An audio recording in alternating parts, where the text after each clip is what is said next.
Olá a todos, queridos amigos! Hoje nós vamos preparar um bolo muito saboroso que conta com um pão de ló de nozes autossuficiente, de sabor e aroma marcantes, e um creme de caramelo encorpado com leite condensado cozido e chocolate. O bolo fica muito saboroso e substancioso e agradará especialmente àqueles que apreciam sabores e combinações familiares e fáceis de entender. Então, para o pão de ló de nozes, nós vamos precisar de ingredientes simples: ovos, separados em claras e gemas, açúcar, farinha de trigo, óleo vegetal sem cheiro, fermento químico, leite e nozes. As nozes precisam ser previamente torradas em uma frigideira seca até que soltem aroma e fiquem ligeiramente douradas. Em seguida, é preciso triturá-las, mas não até virarem farinha. A textura deve permanecer. Isso pode ser feito com uma faca, com um rolo de massa ou em pulsos no liquidificador. É preciso misturar bem a farinha de trigo com o fermento químico. Começamos a bater as claras até aparecer uma leve espuma. Depois disso, vamos adicionando gradualmente metade do açúcar do volume total. Quando toda essa metade do açúcar tiver sido adicionada, continuamos a bater até obter um merengue. O tempo de batimento depende da sua batedeira, mas nos guiamos não pelo tempo, e sim pelo estado do merengue. O açúcar precisa dissolver-se completamente, e o merengue deve ficar aerado, branquíssimo, macio, maleável. O relevo deixado pelo batedor permanece na superfície por algum tempo. É assim que o merengue fica. Passamos as gemas, adicionamos a elas a metade restante do açúcar e começamos a bater imediatamente.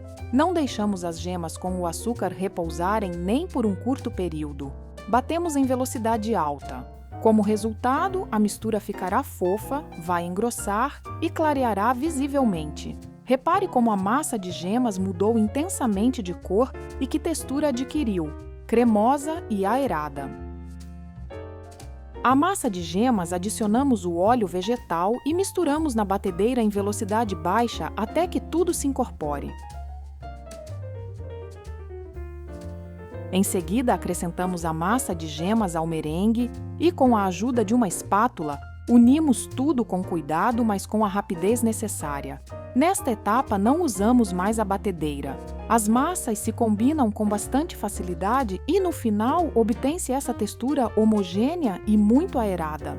Adicionamos o leite à massa obtida e misturamos delicadamente com a espátula, alcançando o fundo, para que o leite se distribua de maneira uniforme.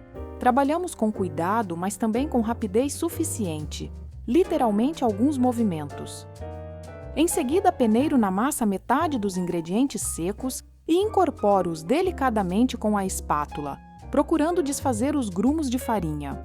Com a espátula, faço movimentos leves de sacudir para que a farinha não se junte em grumos. Em seguida, peneiramos a metade restante dos ingredientes secos, acrescentamos as nozes e misturamos mais uma vez até que os ingredientes se distribuam de maneira uniforme.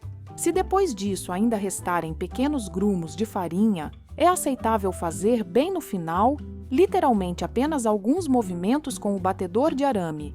Isso ajudará a quebrá-los, e a massa pronta ficará muito aerada e o seu volume será preservado ao máximo. Imediatamente transferimos a massa para a forma de assar preparada, distribuímos de maneira uniforme e levamos ao forno previamente aquecido a 170 graus. Assamos por aproximadamente 40 a 45 minutos.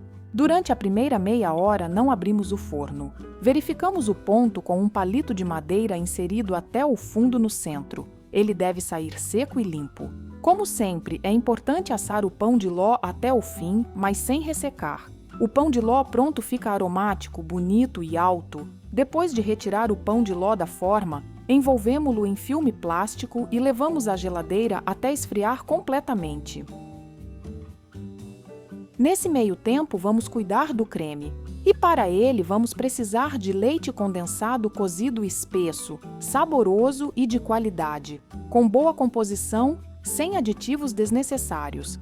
Também será necessário manteiga com teor de gordura de 82,5%. E ela, igualmente, deve ser saborosa e de boa qualidade. Para o ganache, vamos precisar de chocolate amargo e creme de leite com teor de gordura de 33%. Vamos começar com o preparo do ganache, pois ele precisará de tempo para estabilizar. Precisaremos derreter o chocolate amargo com cuidado e aquecer o creme de leite até que esteja bem quente, mas sem deixá-lo ferver. É prático derreter o chocolate em um copo plástico no micro-ondas em pulsos curtos, mexendo a cada vez para não superaquecê-lo. Ao chocolate derretido, acrescento o creme de leite quente e, com um mixer de imersão, combino cuidadosamente as massas até que a textura fique lisa e homogênea. E vertemos o ganache resultante em uma camada fina dentro de um recipiente raso. Quanto mais fina a camada, mais rapidamente e de forma mais uniforme ele esfriará e cristalizará. Cobrimos com filme plástico em contato com a superfície e levamos à geladeira por cerca de 2 horas para resfriar. Manteiga em consistência de pomada corresponde a cerca de 14 a 16 graus. Batemos com a batedeira. Ou seja, a manteiga não deve estar fria, mas também não excessivamente macia. Batemos em velocidade alta até que atinja uma consistência cremosa e fofa e que clareie de forma significativa. Preste atenção em como a manteiga mudou de cor. De amarela, ela se tornou quase branca e adquiriu uma textura aerada.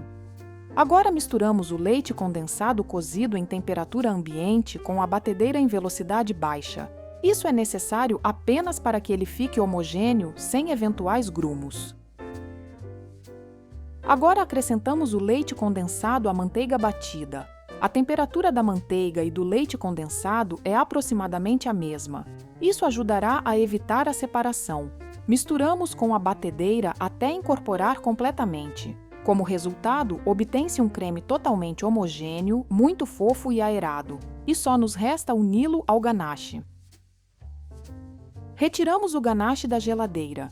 Ele esfriou, mas não cristalizou completamente, o que é conveniente para uni-lo ao creme. Após mexê-lo com uma espátula, a temperatura fica em torno de 15 graus. Se o ganache tiver esfriado mais do que isso, deixe-o repousar antes de acrescentá-lo ao creme. Agora, acrescentamos imediatamente todo o ganache ao creme e batemos bem com a batedeira até que se incorpore. Não nos esquecemos de parar periodicamente a batedeira e usar uma espátula para raspar o creme das laterais e do fundo da tigela, a fim de misturar de maneira uniforme. E no final obteremos um creme homogêneo, aerado, doce e muito saboroso. Ele é suficientemente estável, mas antes da montagem eu ainda o resfriei um pouquinho para que fosse mais fácil de manusear. Voltamos ao nosso pão de ló. Depois de esfriar, é muito prático trabalhar com ele. Cortamos do pão de ló em uma camada fina, a casquinha superior e em seguida dividimos o bolo em 3 discos iguais. No corte, o pão de ló fica incrivelmente apetitoso com belas pontuações de nozes. O pão de ló apresenta uma textura excelente, é autossuficiente, absolutamente nada seco graças ao leite e à manteiga presentes na massa. E claro, ele é muito aromático e saboroso. Como pretendo usar o mesmo creme para a montagem do bolo, para o alisamento e para a decoração, eu o dividi em partes com antecedência. Para cada camada de bolo, destinei 210 gramas de creme, e o creme restante, destinado ao alisamento e à decoração, eu reservei e coloquei na geladeira. Mas a quantidade de creme pode ser diferente, dependendo das suas preferências e das particularidades da montagem. O volume de creme é bastante grande, por isso, se quiser, pode preparar menos creme ou utilizar outro creme para o alisamento e a decoração. Cubro também o disco superior com uma pequena quantidade de creme e como que lacro as laterais do bolo com creme. Em seguida, envolvo o bolo com uma fita de acetato e prendo por cima com um aro de confeitaria regulável, para que ele ganhe uma forma perfeita. Levo o bolo para estabilizar na geladeira por aproximadamente 4 a 5 horas. E depois da estabilização, eu aliso e decoro o bolo. O creme que eu havia deixado na geladeira ficou firme, portanto, antes de começar a trabalhar, é preciso retirá-lo com antecedência, deixá-lo atingir uma temperatura confortável e misturá-lo bem até que fique homogêneo. Esse creme é muito prático de manusear. Ele é excelente para o alisamento, estabiliza-se bem e é perfeito para bicos de confeitar em alto relevo, permitindo criar texturas bonitas. Para a decoração, eu escolhi uma opção clássica e acrescentei nozes, para sugerir o sabor e a textura do bolo. Esse tipo de decoração reforça o acento de nozes e torna o bolo ainda mais apetitoso. Amigos, nosso bolo está pronto. Vejam como ele ficou charmoso e apetitoso. Além disso, ele ficou muito saboroso, substancioso, com textura rica e creme de caramelo com chocolate. Uma excelente opção tanto para as festas que se aproximam quanto para qualquer ocasião.